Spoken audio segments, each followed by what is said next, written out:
ব্রাহ্মণবাড়িয়ায় ভাড়া বাসায় অভিযান চালিয়ে শটগানের ৬৭টি কার্তুজসহ জেলা গোয়েন্দা পুলিশের ডিবি ২ কনস্টেবলকে গ্রেপ্তার করেছে পুলিশ। গত মঙ্গলবার রাত ১০টার দিকে শহরের কাউতলী এলাকার ভাড়া বাসায় অভিযান চালিয়ে তাদেরকে গ্রেপ্তার করা হয়। বুধবার বিকেল ৫টার দিকে তাদেরকে আদালতের মাধ্যমে জেলা কারাগারে পাঠানো হয়। গ্রেপ্তারকৃতরা হলেন সাখাওয়াত হোসেন ও সোহরাব হোসেন।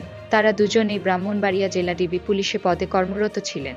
এ ঘটনায় ডিবি পুলিশের উপপরিদর্শক এসআই সোহেল আহমেদ বাদী হয়ে সদর মডেল থানায় তাদের বিরুদ্ধে অস্ত্র আইনে একটি মামলা দায়ের করেন।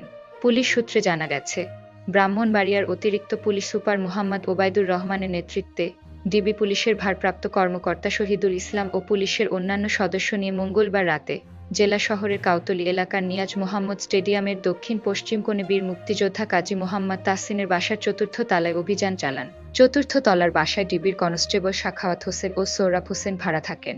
সেখানে তল্লাশি চালিয়ে ১২ বোর শটগানের ৬৭টি কার্তুজ উদ্ধার করা হয়। একটি মোটরসাইকেল জব্দ করা হয়। জিজ্ঞাসাবাদে জব্দকৃত মালামাল নিজেদের হেফাজতে রাখার বিষয়ে কোনো যৌক্তিক কারণ ও বৈধ কাগজপত্র দেখাতে পারেননি ২ কনস্টেবল। তাদের বিরুদ্ধে ডিবি পুলিশের এসআই সোহেল আহমেদ অস্ত্র আইনে সদর থানায় মামলা দায়ের করেন।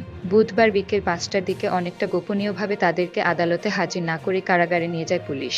বিষয়টি নিয়ে পুলিশ বিস্তারিত কোনো তথ্য দিতে অপারগতা প্রকাশ করেছেন।